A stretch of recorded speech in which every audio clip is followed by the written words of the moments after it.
देश में पिछले 3 दिनों में लगभग 1 लाख लोग कोरोना वायरस संक्रमण का शिकार हुए हैं। केंद्रीय स्वास्थ्य मंत्रालय के अनुसार पिछले 24 घंटों के दौरान कोरोना वायरस के रिकॉर्ड 34,956 नए मामले सामने आए हैं, जबकि 687 लोगों की मौत हुई है। देश में कोरोना वायरस के कुल मामलों की संख्या अब 10,03,832 हो गई है। इसमें 3,42,473 एक्टिव केस हैं, जबकि 6,35,757 लोग ठीक हो चुके हैं। देश में अब तक कोरोना से 25,602 लोगों की जान गई है। पिछले 24 घंटों में कोरोना के सबसे ज्यादा केस महाराष्ट्र में सामने आए। यहां एक दिन में 8,641 नए केस सामने आए।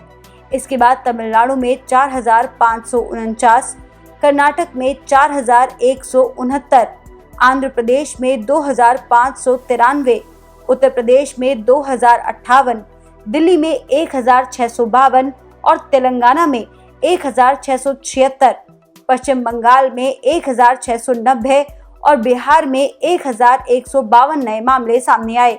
आपको बता दें कि महाराष्ट्र देश का सबसे ज्यादा प्रभावित राज्य है, जहां पर 2,84,281 कोरोना के कुल मरीज हैं।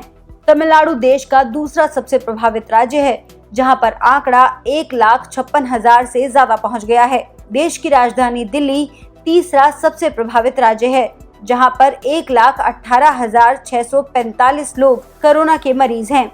गुजरात में यह आंकड़ा 35,481 है। स्वास्थ्य मंत्रालय के आंकड़ों के अनुसार 2 राज्यों महाराष्ट्र और तमिलनाडु में देश के 48.15% सक्रिय मामले हैं, जबकि इन राज्यों सहित 10 राज्यों में 84.62% सक्रिय मामले हैं। अकेले मुंबई की बात करें तो 24 घंटे में 1,476 नए केस आने के बाद मुंबई में 97,950 कोरोना के कुल मरीज हैं।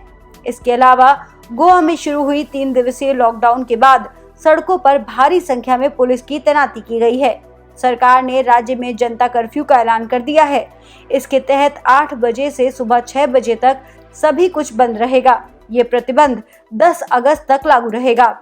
देश में बढ़ते कोरोना वायरस के आंकड़ों के बीच अब इंडिगो ने यात्रियों की सुरक्षा का ख्याल रखते हुए एक नया उपाय निकाला है।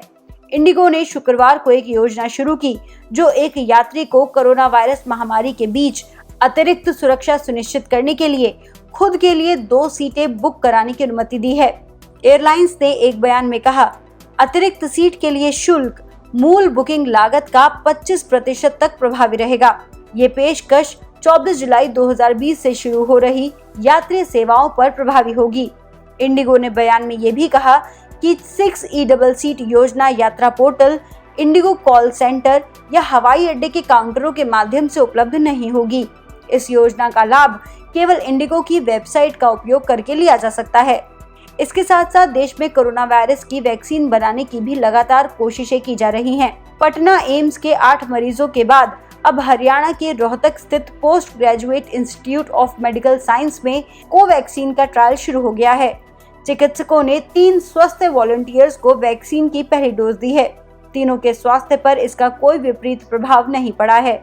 आपको बता दें कि पूरा विश्व इस महामारी से जूझ रहा है। जॉन हॉपिंग्स यूनिवर्सिटी के अनुसार विश्व में कोरोना के कुल 1,38,00,000 से ज्यादा मरीज हैं और अब तक 5,90,000 से ज्यादा लोगों की मौत हो चुकी है। दुनिया के सबसे अधिक प्रभावित देशों की बात करें, यूनाइटेड स्टेट अभी भी सबसे ज्यादा प्रभावित देश है। ब्राजील दूसरा सबसे प्रभावित देश है, जहां पर ये आंकड़ा 20,12,000 से ज्यादा है। भारत ने हाल ही में 10 लाख यानी 1 मिलियन का आंकड़ा छुआ है। आपको बता दें कि अमेरिका और ब्राजील के बाद भारत दुनिया का तीसरा ऐसा देश है जहां पर कोरोना के 1 मिलियन केसेस आए हों। गौरतलब है कि विश्व में कोरोना से प्रभावित देशों में रशिया चौथे तो पेरू अब 5वें नंबर पर है।